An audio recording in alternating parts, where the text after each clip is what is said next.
I welcome you to my short reflection of today, the Pentecost Sunday, calendar year B, which falls on the 19th day of May 2024.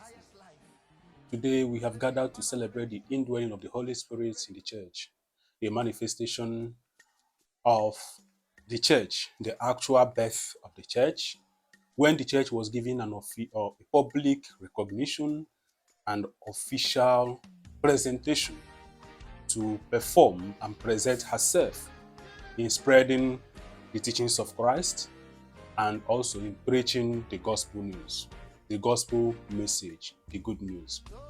So first of all, Pentecost derived from word Pentecost, meaning 50 days.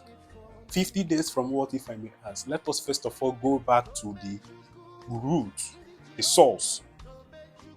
These 50 days from the feast of Passover. 50 days after Passover, the Jews gathered together to celebrate. And this feast also brings home every Jew in diaspora, coming from anywhere you may be, to your homeland, to Jerusalem, just to participate in the feast in accordance to the custom of your tradition as a pious Jew. So God himself decided to manifest the church under this context.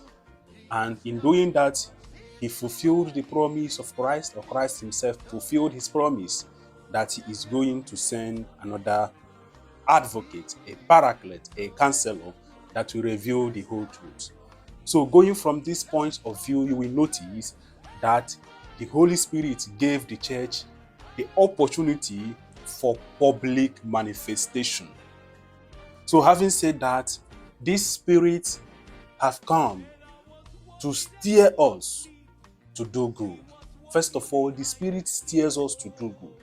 And because of the fact that God brought together these scattered people and revealing the same gospel message to their hearing, bringing the same message in different language for them to be solidified in faith and recognize and know more about what happened. Therefore, in order to bring these people back, God himself spoke to them the same message through the inspiration of the Holy Spirit in different languages, so that in hearing what is being said, you can know the one faith. The same one faith will bind us together.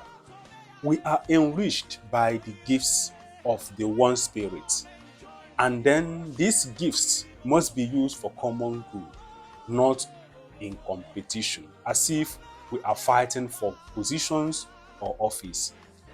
These gifts of Christ is geared towards the unity of the church, the service of God and the service of the members of the church, the service of humanity. Therefore, it is an opportunity for us to rediscover the God's talent in us, the God's gift in us, so that in rediscovering, we can always manifest this gift in service. Service to God and service to one another. One thing very, very striking here, as I say, that it reveals the unity of the scattered people. The Jews, having scattered perhaps all over the world, we are able to come together to honor the feast of their own Pentecost, 50 days feast after the Passover. And in honoring this feast, God said to them through the inspiration of the Holy Spirit one message. God made the apostles to preach to them one message in different languages, uniting these various tongues, these many races, these many tongues, these many languages, uniting them under one. Uniting these many tongues under one purpose, under one faith, and then expressing one gospel message. So let us always be conscious of the acts and the manifestations of the Holy Spirit.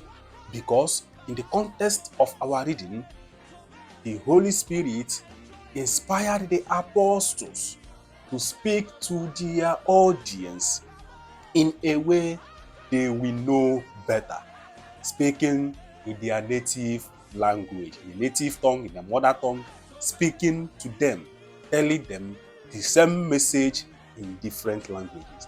But here we manifest many languages under the umbrella of we are speaking in tongues.